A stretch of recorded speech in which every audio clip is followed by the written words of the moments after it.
Hello friend, this is Rahul. Welcome to my YouTube channel Vats IAS। आपके अपने channel Vats IAS में आपका हार्दिक स्वागत है।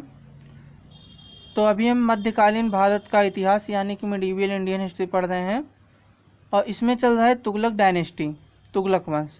तो तुगलक वंश में आज हम पढ़ेंगे तुगलक वंश के दौरान अर्थव्यवस्था। ठीक है, तो चलिए स्टार्ट करते हैं। तो तुगलक वंश में स्टार्टिंग के जो 3 राजा हैं वो मुख्य हैं, गयासुद्दीन तुगलक, मोहम्मद बिन तुगलक और फिरोज शाह तुगलक। ये 3 मुख्य राजा हैं। इसके अलावा कई राजा बाद में आएंगे, वो सब ज़्यादा दिनों तक टिकेंगे नहीं, तो उनके बारे में ज़्यादा पढ़ना भी नहीं है, ज़्यादा इम्पोर्टेंट भी नहीं है। तो इन्हीं तीनों के बारे में देखेंगे हम, और इन्हीं तीनों से ही एग्ज़ाम में क्वेश्चन भी पूछे जाते हैं। तो सबसे पहले देखते हैं गयासुद्दीन तुगलक की आर्थिक स्थिति, आर्थिक नीति। ठीक है, जैसा कि आप देख पा रहे हैं, गयासुद्दीन तुगलक की गद्दी पर बैठते समय आर्थिक स्थिति काफ़ी ख़राब थी और राजकोष खाली था जब वो नया नया राजा आया था। ठीक है, और इस खाली राजकोष को भरने का प्रयास किया किसने? गयासुद्दीन तुगलक ने।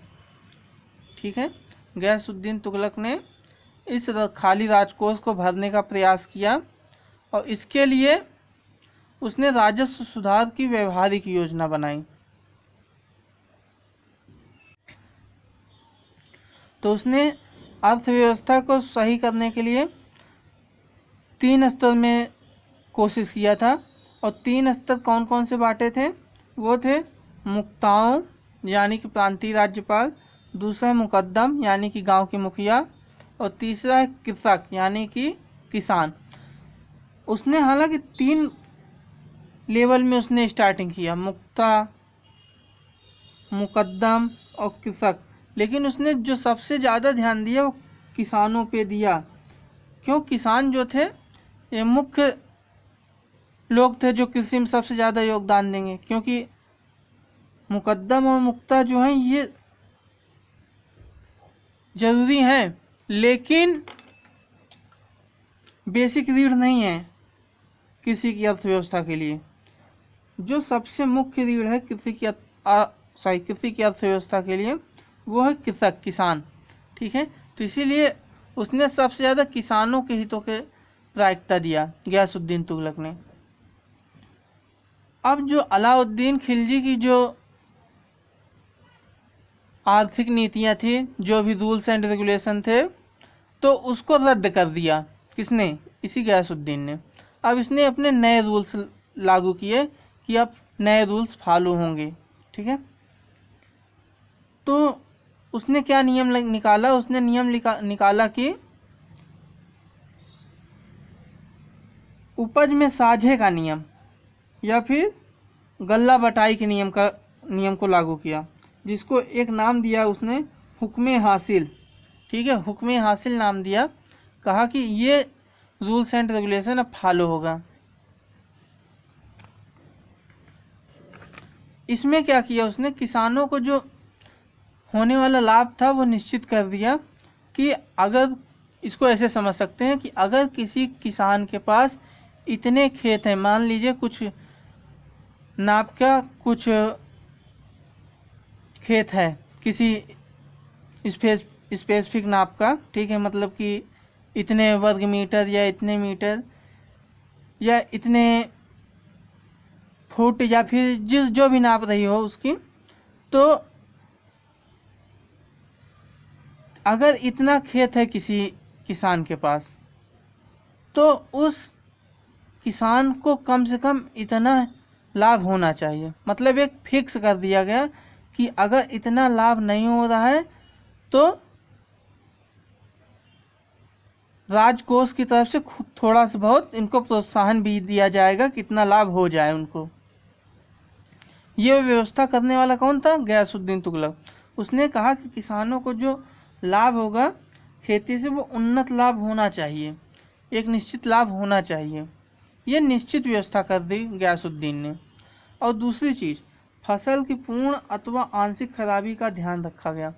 मतलब कि अगर फसल हो रही है और फसल में कोई खराबी आ गई या नष्ट हो गया किसी तरह से, तो उसके लिए भी व्यवस्था की गई। एक तरह से हम कह सकते हैं जैसे आज के ज़माने में बीमा जैसे कराया जाता है, उस टाइप में गयासुद्दीन ने नियम लागू किया था कि अगर किसान की फसल खराब होगी या नष्ट होगी तो उस केस में राजकोष से कुछ आर्थिक मदद दी जाएगी। ठीक है, तो ये सब ध्यान रखा गया गयासुद्दीन तुगलक के द्वारा। और जो लगान वसूल करने वाले मुकद्दम थे और खुद थे, इन लोगों को फिर से अधिकार दे दिए गए, बहाल किए गए, मतलब इन्हें फिर से दोबारा अधिकार दे दिया गया कि आप जाइए, आप किसानों से वसूल कीजिए कर, यानी कि टैक्स। ठीक है, और इन्हें खुद कर मुक्त कर दिया गया, इनसे कर नहीं लिया जाएगा, लेकिन वो सिर्फ और सिर्फ खेत और चारागाह पे नियम लागू होंगे। किसके लिए? मुकद्दम और खुतों के लिए।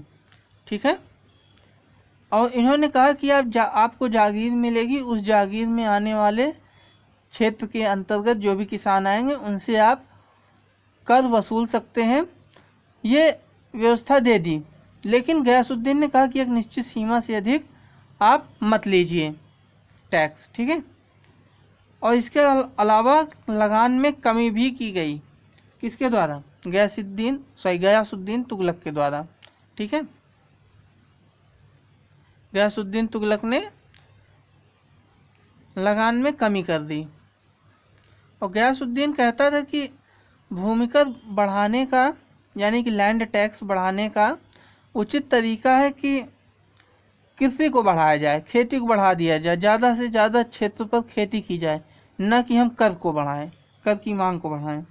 ठीक है, जैसे कि अभी तक जो राजा आते थे वो क्या कर रहे हैं कि खेती पर लगने वाला टैक्स बढ़ा रहे थे, लेकिन गयासुद्दीन तुगलक ने कहा कि ऐसा नहीं होना चाहिए, हम खेती को ही बढ़ाएंगे, कर को नहीं बढ़ाएंगे। अब सीधी सी बात है, अगर खेती ही बढ़ेगी तो टैक्स अपने आप बढ़ जाएगा। क्यों? जब ज़्यादा खेती होगी तो ज़्यादा पैदावार होगी, जब ज़्यादा पैदावार होगी तो ज़्यादा से ज़्यादा कर आएगा राजकोष में। क्लियर है? अब इससे क्या हुआ, किसानों को प्रोत्साहन मिला और जिन किसानों के पास कुछ ज़मीन खराब टाइप की थी उस पर भी वो लोग खेती करने लगे। ठीक है, और इससे पैदावार बढ़ गई। जब पैदावार बढ़ी तो कर अपने आप बढ़ने लगा। अब गयासुद्दीन ने उस खेती को बचाने का भी उपाय किया, जैसे दुर्गों का निर्माण करा। दुर्ग मतलब किले, मतलब कि किले उसने बनवाए जिससे कि खेती अगर हो रही है तो उसको लूटा ना जा सके। ठीक है, चोरी ना की जा सके फसल की। इन सब की व्यवस्था गयासुद्दीन तुगलक ने करवाई थी। ठीक है, और गयासुद्दीन का मानना था कि राजस्व की वृद्धि धीरे धीरे होनी चाहिए, न कि अचानक से। अचानक से होने से क्या होता है, किसानों पे लोड आता है और वो खेती से भागने लगते हैं, हतोत्साहित हो जाते हैं खेती के लिए। इसीलिए गयासुद्दीन तुगलक का मानना था कि जो भी कर होगा वो कर धीरे धीरे बढ़ाया जाए, जिससे किसान हतोत्साहित ना हो खेती के लिए। ठीक है, हालांकि मोहम्मद बिन तुगलक के टाइम में बहुत ज़्यादा नुकसान हुआ खेती को, उसकी पॉलिसीज़ के द्वारा, योजनाओं के द्वारा। 5 असफल योजनाओं में हम उसको पढ़ चुके हैं। ठीक है, इसके अलावा गयासुद्दीन तुगलक ने लगान में ठेकेदारी प्रथा को बंद कर दिया। ठीक है, लगान वसूली में ठेकेदारी प्रथा को बंद कर दिया। ठीक है, क्लियर है? आगे चलते हैं। इसके अलावा लगान वसूली में आमदनी का लेखा जोखा रखा जाने लगा कि कितनी आमदनी आ रही है लगान के द्वारा। ठीक है, अब इसके अलावा फवाजिल या अतिरिक्त आमदनी जो होती थी उसको इक्तादारों के द्वारा जरूरी किया गया कि उसको केंद्रीय कोष में जमा कराया जाए, और अगर जो नहीं जमा करा पा रहे हैं उनके लिए कुछ उपाय किए जाएंगे कि वो इक्तादार केंद्रीय कोष में कर को जमा करा दें। ठीक है, क्लियर है। और गयासुद्दीन कहता था कि जो भी कर बढ़ेगा एक साल में 1/10 या 1/12 से अधिक, 1/11 से अधिक नहीं बढ़ेगा। मतलब कि अगर इस साल जितना बढ़ा है कर, अगले साल अगर बढ़ेगा तो इसका 1/10 ही बढ़ेगा, ज़्यादा नहीं बढ़ेगा। जैसे अलाउद्दीन के टाइम पे होता था, काफ़ी ज़्यादा कर बढ़ा दिया था, उस टाइप में ना होने पाए। ठीक है, बहुत धीरे धीरे कर बढ़े। ठीक है। अब मोहम्मद बिन तुगलक के बारे में पढ़ेंगे। तो मोहम्मद बिन तुगलक का है 5 असफल योजनाओं के अंतर्गत, यानी कि उसकी अर्थव्यवस्था में ज़्यादा कुछ नहीं है, जो 5 असफल योजनाएं थी उसकी, उसी में उसकी अर्थव्यवस्था की स्टडी भी हो जाएगी। ठीक है। फिरोज शाह तुगलक के बारे में पढ़ते हैं। अब फिरोज शाह तुगलक की नीतियाँ काफ़ी अच्छी रही और अर्थव्यवस्था में इसने काफ़ी योगदान दिया अपनी नीतियों के द्वारा। क्या क्या दिया देखते हैं। उसने नहरें बनवाई, सिंचाई की व्यवस्था के लिए नहरें निकलवाई, और सिंचाई की व्यवस्था करना राज्य का धर्म समझा गया, कर्तव्य समझा गया। ठीक है। यहाँ धर्म जो मैंने बोला, धर्म का मतलब रिलीजन नहीं, धर्म का मतलब कर्तव्य। ठीक है। सिंचाई की सुविधा देना राज्य का कर्तव्य माना गया, ड्यूटी मानी गई। ठीक है। इसके अलावा उसने विशाल जलाशय का निर्माण कराया था। कहाँ पे कराया था? इसने कहीं और नहीं बल्कि राजप्रसाद के नीचे ही विशाल जलाशय का निर्माण करा दिया था, जिससे किसान को अगर पानी की कमी होती है या सूखा पड़ता है तो हम अपने जलाशय से ही किसानों को पानी की सुविधा प्रदान कर सकें। ठीक है। इसके अलावा बाग लगवाए उसने। ठीक है। और कितने बाग लगवाए? करीब 1200। कहाँ पे लगवाए? दिल्ली के पास। ठीक है। अब इससे क्या हुआ कि अर्थव्यवस्था में खेती, जो फसलों की खेती होती थी, उससे तो आमदनी होती ही होती थी, लेकिन जो बाग लगवाए इससे भी काफ़ी तरीके से आमदनी होने लगी। क्यों? क्योंकि जब बगीचे हैं तो बगीचों में पेड़ भी रहेंगे, जब बिना पेड़ के बगीचे होंगे नहीं। अब पेड़ हैं यानी कि वृक्ष हैं तो फल भी होंगे, फल के अलावा लकड़ियाँ भी होंगी। ठीक है। कई सारे लाभ हुए बाग से। ठीक है। और काफ़ी आमदनी बढ़ गई। इसके अलावा 36 कारखाने थे। फिरोज शाह तुगलक ने 36 कारखाने बनवाए थे, फैक्ट्रीज। ठीक है। और उसमें करीब 12,000 लोग काम करते थे। ठीक है। तो उद्योग धंधों की भी व्यवस्था कराई थी उसने, फिरोज शाह तुगलक ने। इसके अलावा उसने सिक्के जारी किए और इसने कई अलग अलग प्रकार के सिक्के जारी किए। जैसे आज हम देखते हैं करेंसी चलती है, करेंसी में नोट चलते हैं, सिक्के भी चलते हैं, तो कई प्रकार के होते हैं। जैसे 1 रुपये का सिक्का, 2 रुपये का सिक्का, 5 का। इसके अलावा नोट में 100 की, 200 की, 500 की, ऐसे कई सारी नोट आ रही हैं ना करेंसी में, सबका अलग अलग मूल्य है। तो ऐसे फिरोज शाह तुगलक ने कई सिक्के चलवाए और अलग अलग सिक्कों का अलग अलग मूल्य था। ठीक है। तो उसी को देखते हैं कौन कौन से सिक्के थे और क्या क्या मूल्य था। पहला है चिहल या हस्तगानी, ये 48 जीतल था इसका मूल्य। दूसरा है बिस्त व पंजगानी, इसका 25 जीतल था। तीसरा है बिस्त व चहारगानी, इसका 24 जीतल था इसका मूल्य। ठीक है। इसके बाद है द्वाज देहगानी, ये 12 जीतल का सिक्का था। इसके अलावा है देहगानी, ये 10 जीतल का था। हस्तगानी 8 जीतल, ससगानी 6 जीतल, ससगानी है। ठीक है। यक जीतल 1 जीतल का सिक्का था। ठीक है। देख रहे हैं सिक्के ढेर सारे हैं लेकिन सबका अलग अलग मूल्य है। जैसे आज नोट भी कई सारी होती हैं, सबका अलग अलग मूल्य होता है। सिक्के भी हैं, सिक्कों का भी अलग अलग मूल्य होता है। सेम इसी टाइप में फिरोज शाह तुगलक ने भी किया था। ठीक है। अब इसके अलावा एक और चीज़ है, उसने दीवाने बंदकान की व्यवस्था कराई थी। ठीक है। जो कि दासों का विभाग था। ठीक है। अब इसमें दासों को रखा जाता था और दासों से काम लिया जाता था, लेकिन ये जो व्यवस्था थी ये काफ़ी आत्मघातक साबित हुई फिरोज शाह के लिए, क्योंकि इन दासों के जीवन यापन का जो बोझ था वो राजकीय कोष से होता था। तो उसकी वजह से राजकोष से काफ़ी ज़्यादा पैसा इन पर खर्चा करना पड़ता था।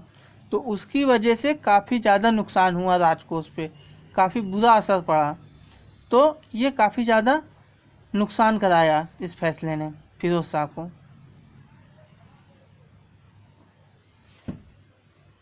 और इसके अलावा फिरोज शाह तुगलक ही एक ऐसा शासक था जिसने रोजगार कार्यालय की स्थापना किया था। यहाँ पे लिखा नहीं, इसको मैं जोड़ दे रहा हूँ।